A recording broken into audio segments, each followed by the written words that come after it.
Good morning, everybody. This is Harper. I come to talk about some very important issues in our government.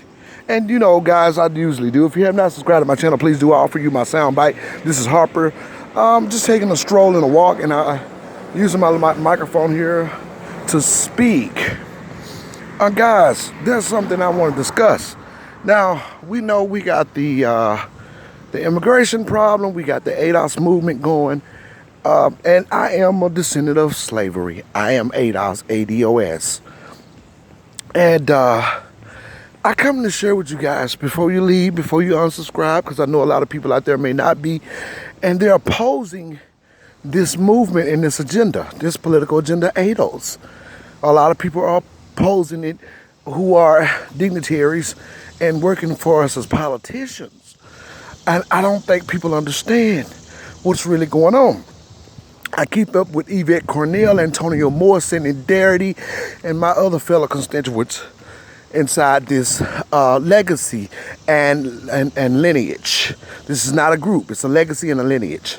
American descendant of slavery. First of all, we are Americans, and we are descendants of slavery. And so we can't change that, who we are. Everybody has their place in government or in a society which they have suffered a hardship. Most groups do. From historically, people were treated in a humane way in terms of groups. And my group, we were born and bred into slavery and captivity in this country. And this was, hundreds of years ago. And it went on for hundreds of years. And it wasn't abolished to at least probably 100 and something years ago. Whereas though when slavery was abolished, we went into Jim Crow, into all kinds of fights in terms of the law. You're talking about a people who were considered 3/4 a human. You're talking about a flesh trade. People who were considered to be nothing. I mean, lower than dogs. You could kill them, you could use them for bed winches, they could work for free. No rights, be punished. Do as your masters tell you. This is what happened to a group of people in the United States diaspora. The United States sanctioned slavery. So the Africans and the African diaspora made trades of flesh of people, and these happen to be my ancestors. So this is something that, and it has nothing to do with people being racist or prejudiced or nothing personal. This is something that was sanctioned by the United States government that people signed off on that was before us. So here we are dealing with the situation in terms of how we exist as descendants of a group, in terms of how we access the law, how we access our political exchange. This is a political arena. And I don't think people quite understand. But what's interesting is they do understand it when it comes down to other groups. They understand it when it comes down to the Holocaust. They understand it when it comes down to the Indians. They understand it when it comes down to the Japanese. These people understand it. But when it comes down to American DOS, American descendant of slavery, black people who were slaves in the country, there's a problem. And people don't want to sign off. People don't want to right it wrong. It's just a lot. And it's very unfortunate that we have a people in our government and dignitaries who would oppose and force to continue to exploit the descendants of slaves due to the fact that we were never corrected in terms of the United States government and the laws, due to the fact that we never were able to access our prison, our land of captivity on an equal playing field, our native home country, due to the fact that we were born and shaped into a servitude of space of wealth, whereas though people can exploit you by being a descendant of slavery because you were never able to access the society on an equal playing field throughout the failure, political failure. And people are taking it personal. And it's a big slap in the face to the blacks that are in the massive in this country and 40 million deep. These are the descendants of slavery. And so I understand that people are not aware, they're uneducated, they're not astute, and a lot of people don't care. A lot of people are educated and they have like education, and they are politically even educated writers and stuff about slavery, made money off of it. Plantations are around. People having to pay to go into museums. Even us, the slave descendants, have to pay for this stuff. We're paying back college tuitions that we're not protected. We have to pay when we don't have the lifestyle or the generational wealth to actually exchange in these areas where we're struggling to be and have the American dream.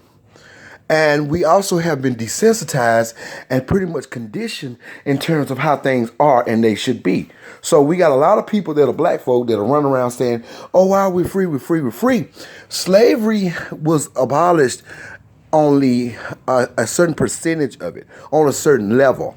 And that means where people are behind you, whooping you, using you for bed winch, tell you to work. Okay, that was abolished in terms of physical form. However, we were freed, and the Constitution states what we should have. We never exchanged upon it. The law and the Constitution implements that we should have first-class citizenship due to who we are and what had us enslaved. And what had us enslaved is a wealth, people gaining wealth and using for property to make one wealthy and to exchange of goods, cotton, tobacco, and to build and have free labor. So when we were set free from slavery as a people, and my ancestors, they were told they were supposed to have this and acres of land and a mule and so forth, and we never exchanged upon it. And that which we have changed upon, it was stolen throughout Jim Crow and we were ran off by the KKK. My grandmother, as a child, her family was chased off Alabama's land by the KKK. This is her story. This is our stories. And she was ran from Alabama as a little girl. And her father was mixed. He was a half white man. And he was married to DeWilla Johnson, which was, I think she was full-blooded Blackfoot Indian and had some African in her. But they burned my great-grandfather alive and ran him off, his family and his kids, off the Alabama land, and then they end up in Mississippi, where she met her husband, John Lewis, which was my grandfather and my grandmother. Now, these were my grandparents. So this is stuff we grew up with knowing. Now, we're not like the Umbaba who comes from Africa or the other African name I may come up with that can come over here and say that they come from a king and their grandfather was a king. We don't know any kings. We are the descendants of slavery in America. So that's where the acronym American Descendants of Slaves come from. That's an acronym. It's a title. And in that title, it states who we are, and it covers it in a methodical way. American descendant of slavery. The word American means something. America is a place where people come to for the American dream. It's a pride. It's an exchange of wealth, exchange of capital in terms of groups and what they can access. And all these groups that are here basically have an anchor of wealth and power throughout accessing the wealth of a society that the slaves were forced to build, blood sacrifice, cheap labor, free labor, and also brutalized, and this is the land of our captivity. And we were never able to do that. So other groups are. Now we have a problem because we were never able to exchange properly in terms of political, in the political arena. So this is what this is about. And we're left to die in terms of economics. So we're in economic slavery of people who you can exploit in terms of their wealth, of them being exempt in wealth and not having any. You can exploit them. They can be people of opportunists, whereas though we working on people engines and not really having a choice to choose. So a lot of our children and other people are formed from degenerates. The dream is being sold to them that this is being American, becoming a rapper, a baseball player, a football player, not really accessing any capital, not having a power sector in our government arena and in our democracy as a group, as an important group. And there's people who are opposing this, and we have a problem in terms of that. We have immigrants in our country who have accessed the American dream, who are working and infiltrating our government, and who's opposing who we are. And the only reason that they're here is because of our laws and our fight in March 1965, Martin Luther King Jr.'s regime of the Immigration Act. They're only here solely because we fought to have them here. And so they're here now, and they like to pretty much finesse the powers that be, the people who run the country and who have been authority in the country historically, and that were slave traders and their slave trader offsprings, descendants of slave traders, by opposing the slave descendants, the black folks in the country, and using derogatory terms and derogatory narratives to say that these people are lazy, they don't want to do nothing. These are immigrants speaking. And this is a very deplorable exchange in terms of how we are and who we are as a people, in terms of what we were able to do for them. If you know so much as an immigrant, why didn't you fix your own country? If you know so much as an immigrant, why didn't you fix your Dominican? Why did you have to come here to explore the camaraderie of wealth throughout what we've done? And you don't know enough. You don't know who we are as a people and the history of actually what we had to do in order for you to reign in your success in our great nation. We are real Americans. So we got immigrants that are in our government that are speaking against us as a group, saying what we deserve. And we got people coming out saying that they are slave trader descendants and their family owned slaves. So they live from this wealth and the camaraderie of exchanging a generational wealth through our own slaves and their family legacy. And they're saying they oppose also. And we're the only group who have not been repaired and received any type of reparations, except for affirmative actions, and everyone else is using it as they feel need to. So we got groups using also affirmative actions who are opposing us as a people and further trying to oppress us in terms of them having capital and owning things. So we have to work and eat. So you can exploit people because they need to eat, they need to work, they need to live. And so they work at your places, at your empire that you have gotten throughout our blood sacrifice. We have aided the failure of something that have made you great, that have made you a successful person in terms of community and family. And you oppose our political agenda, which is very substantial in our justice claims, the things that are owed to us as a unit in this great nation. This is deplorable. And we don't agree with illegal immigration in our country on our tax dollars as citizens. We are Americans. And that's why in the front, the title is ADOS, American Descendant of Slavery. We are descendants of slaves. We're not Africans. We tell the Pan-Africans this also. We are not Africans. We have African descent.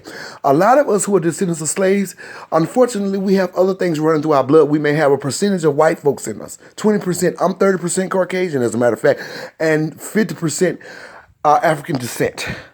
But we have a dominant melanated gene which takes over. But because the reason why we are mixed with things, most of us have their story, is because our female slaves a lot of them were bought and sold and considered bed wenches. So they were able to exploit the female slaves sexually and make mulattoes. And a lot of our parents are mulattoes. And we have the last name of slave traders. The writing is on the wall of who we are and how we've been anchored in position in a society. This is the land of our captivity. We built the White House. We built the railroads. We worked in tobacco fields, cotton fields, hung on trees throughout the United States diaspora, used red line. We inherit a terrible oppression. And you guys inherit the oppressor and the people that were the people that are powers that be in the slave traders. You inherit wealth and you inherit an elite group and you have generational wealth that's up against us as a people. We don't have enough money to be here. We don't have enough wealth to be here. And we also been conditioned. So what we doing in terms of that, we do want the check cut, but we also recondition the minds of our people throughout black people being mishandled in terms of education and who they are and what they are. So there's a lot of black people that don't understand race. They don't know where the word came from. Racism came from a word throughout slavery. about winning the race in terms of how much wealth you can get from a slave throughout groups and islands and countries. So when when slavery was basically abolished, the word racism came in terms of someone winning the race, so they can practice something now, which is racism. So we have to explain this stuff to them, and it's not just solely about race, but we have to explain race to people who don't understand it. They can't get past something they never understood. So we have to explain it and recondition the minds of our children and our people now, because our people have been exploited, not only socially, but intellectually. And I tell black people, you're not, if somebody come to a black person and say, well, you have a low IQ because you're a black person, the statistics say you have low IQ. I tell my sons and everyone else, especially, and those who've been to college, of my children, and I tell them, I say, you don't have a low IQ, which we already know that. It's that you have been mishandled in terms of education. So socially and intellectually, your IQ has been tampered with because you are conditioned, and you're a group that have to eat the failure of being conditioned. Other groups don't have to do that. Now, they are conditioned too, and that's why we're having this conversation. A lot of people are conditioned, even the powers that be and their children. They don't even know a lot of the history. Now, there are some people who do, historians and so forth, and they should be ashamed of themselves because they do not want to offer the government a moral compass in terms of their knowledge as a historian. They know what slavery was. They know how long it lasts. They know how brutal exchange it was. They know how much wealth it brought, and they know what it has done and catapult a people above you in a society, in a political arena. So politically, we have not been respected in terms of the law, and we have not been anchored in a beautiful respect as a nation of people, as a community, as a people, and as people who suffered due to a beautiful regime of wealth. We had to die. The South is a killing ground for slaves, basically. And we had to die and be punished for no odd reason, apparent reason at all, just because we were told to get out there and work and for free and be used as bed wenches. Our females and men's also used as bed books, and our children and stuff coming out in mulatto. And that's, like I told you, my grandfather was half white. We all got the same story. If you look at Yvette Cornell, look at her skin. I mean, Tony Amore, and we're not Africans. So we tell the Pan-Africans that, and we don't want a story of fanaticism that we're Africans, because a lot of those Africans are involved as well. They sold our ancestors from the African diaspora to the United States as a sanction, so they can come over here and oppose what we're doing. And while they're here, people that come here and oppose what we're doing, we made it great for you throughout captivity and forced labor, and doing all of this and our taxes, and we're the best scholars throughout the whole global diaspora, the descendants of slaves. There's something good about us, very, very good, and we're beautiful people.